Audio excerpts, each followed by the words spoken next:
L'église de Jésus-Christ, les tous c'est le fondement de l'année de la grâce.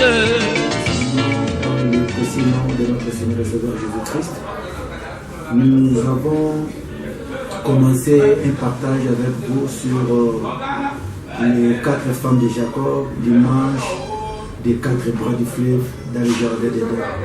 Nous avons eu le temps d'expliquer beaucoup de choses là-dessus, sur la femme qui devait toucher les vêtements de Jésus. Alors, faute de temps, nous ne saurons pas répondre les tours. Mais suivre notre volume 1, vous aurez à avoir l'idée de ce que nous avons parlé. Mais qu'est-ce qui s'est passé dans le livre de Matthieu? Lorsque la femme a touché Jésus, Jésus a dit « J'ai senti une force qui est sortie de moi ». La question était de se poser.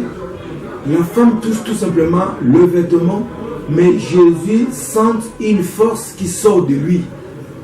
C'est que la force, la puissance se cache dans les vêtements de Jésus.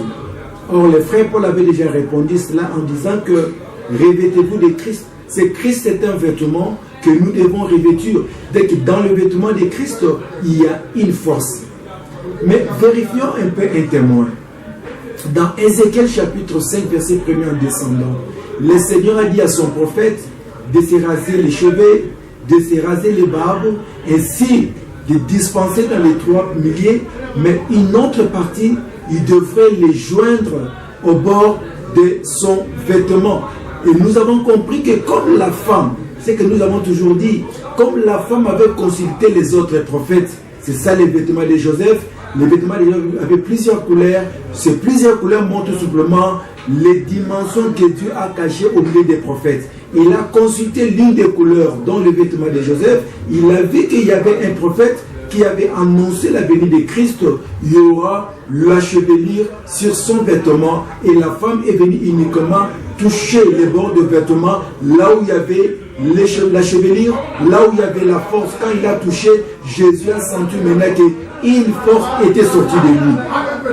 Alors j'ai demandé aux Philistins, pourquoi vous les Philistins, vous avez demandé à notre sœur Delilah d'aller poser la question où se trouve la force de Samson. Or la force de Samson était dans sa chevelure. C'est que nous avons compris que pour que Samson tue les gens, pour que Samson fasse ce qu'il faisait, la Bible déclare que sa force était dans la chevelure. Et nous avons compris que si la force était dans la chevelure, la femme aussi avait compris que c'est dans les bords du vêtement, il y avait la chevelure. Si j'en touche, la force sortira de Christ et la guérison sera mon partage. C'est pourquoi nous comprenons bien aimé dans le Seigneur qu'aujourd'hui, la force qui sort dans les chevelures de Jésus-Christ, c'est l'enseignement.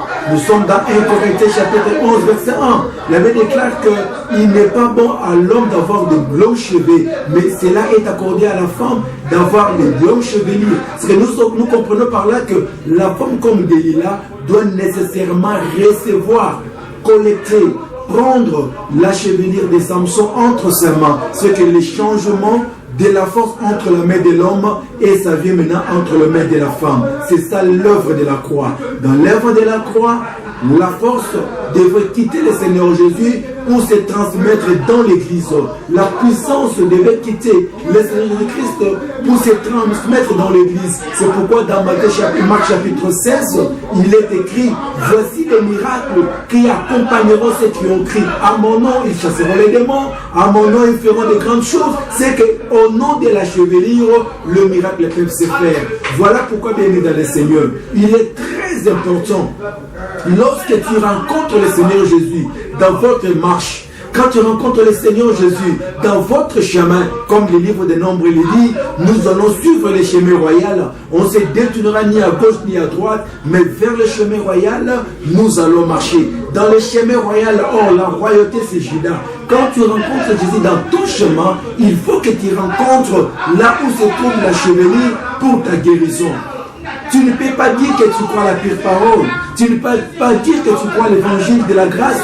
Tu ne peux pas dire que tu crois l'œuvre de la croix, mais ta vie reste intacte. Consultons nos églises, consultons les assemblées que nous partons. La vie reste le même. La vie ne change pas. La vie n'évolue pas. L'instabilité ne vient pas. À la manière des hommes, le frère Pierre avait demandé à Jésus: nous avons tout quitté pour chercher la chevelure. Nous avons tout quitté pour toucher ton vêtement. Qui sera notre partage? C'est que notre partage, ce sera la guérison dans la chair, ce sera la guérison spirituelle, ce sera la délivrance, pour que Luc chapitre 4 dit: l'Esprit du Seigneur est sur moi parce qu'il m'a oint pour proclamer une année de grâce. Le Seigneur est venu proclamer une année de grâce. Quand la femme de coulement de sang a touché, automatiquement elle était guérie. Mais toi tu touches quoi? Est-ce que ton pasteur, les ministres qui te prêchent, ils t'ont déjà montré l'importance de la chevelure sur les vêtements de Jésus? Et nous avons montré réellement que parmi les 4 femmes de Jacob, chacune des femmes nous montre les 4 manières de parler. Mais parlons d'abord de Léa. Parce que Léa, comme étant la prophétie, nous sommes en train de voir qu'en Léa, il y a Ruben, en Léa, il y a Siméon, en Léa, il y a Lévi, il y a Jidal. Parlons d'abord des 4 ici.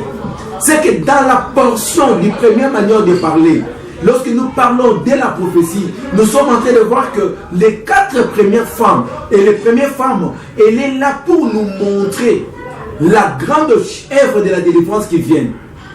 Premièrement, en Ruben, nous sommes en train de voir que Ruben devait prendre la femme de son père.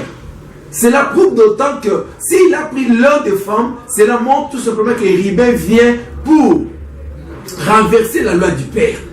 Celui qui vient renverser la loi du Père, c'est le Seigneur Jésus-Christ. Le Seigneur avait dit: vous allez observer le 10 commandements, vous allez honorer les sabbats. Mais quand Jésus est venu, il a renversé les sabbats. C'est en Ruben. Nous voyons que quand Simon est venu, Simon est l'oreille qui permettent que le peuple soit écouté chez le Père. Voilà pourquoi vous allez remarquer, lorsque Israël est descendu en Égypte, Joseph doit confisquer Siméon. C'est qu'il doit priver l'Israël l'oreille.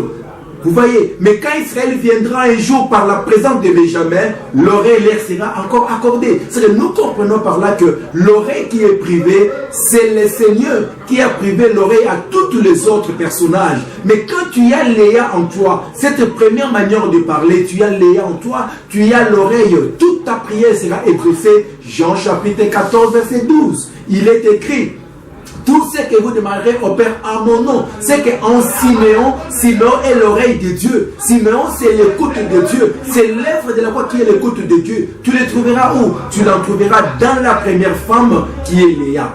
Et nous allons rencontrer qu'en Léa, il y a Lévi. C'est qu'il y a toute une sacrificature dans la première manière de parler. C'est que dans Léa, nous avons la sacrificature. Parce que dans la sacrificature, il y a l'onction. Dans la sacrificature, il y a l'alliance. Dans la sacrificature, il y a la joie. Parce que tu ne peux pas. Souvenez-vous, lorsque Adam a péché, il faut que Dieu vienne comme Lévi. Il devrait venir sacrifier, il devait venir offrir pour ramener l'homme. C'est que dans la première manière de parler que nous sommes en train de parler, qui est Léa, nous avons aussi Lévi qui nous ramène à Dieu par l'œuvre du sacrifice. Et dans Hébreux chapitre 10, il est écrit, tu n'as ni holocauste ni offrande, tu vas former un corps. Il est question de moi. C'est que le véritable sacrifice, c'est le Seigneur Jésus qui est en Léa la première femme. Bien aimé dans le Seigneur. Et quand nous parlerons de Judas, nous parlons maintenant de la royauté qui est toujours dans la première personne selon Moïse. Lorsque Dieu envoie Moïse, il dit qu'est-ce que tu as dans la main? J'ai un bâton. Mais le même bâton qui était entre les mains de Moïse, c'est le même bâton qui était les régnants, le même bateau qui était un serpent, le même bateau qui était la force pour séparer la mer, c'était la force pour faire sortir de l'eau dans le rocher. C'est qu'en Judas, il y a maintenant l'équilibre. En Judas, il y a l'instabilité. Toute puissance qui s'interviendra devant ta face, mais quand Judas est là, Judas va te donner la solution. Donc nous sommes là, marcher lentement et sûrement, bien aimés frères et sœurs, de comprendre que en Léa comme étant la première manière de parler, que nous sommes en train de parler sur la prophétie, c'est une femme qui cache en elle beaucoup des enfants, beaucoup de marches. Mais nous avons parlé de Riman, nous avons parlé de Siméon, nous avons parlé de Lévi, et nous avons parlé de Judas. D'abord les 4 enfants ici qui sont manifestés dans la première manière de parler que nous parlons de Léa. Que le Seigneur vous bénisse. Nous sommes toujours dans l'introduction de notre enseignement, là où il y a la force qui guérit. La parole de Dieu ne consiste pas tout simplement à des fables, mais il y a une puissance derrière cela. Vous devrez vraiment bien aimer dans le Seigneur, continuer à méditer cette parole ensemble avec nous. Nous allons disposer chaque jour une portion de la parole pour votre édification. Que le Seigneur vous bénisse et nous allons nous rencontrer à la prochaine édition.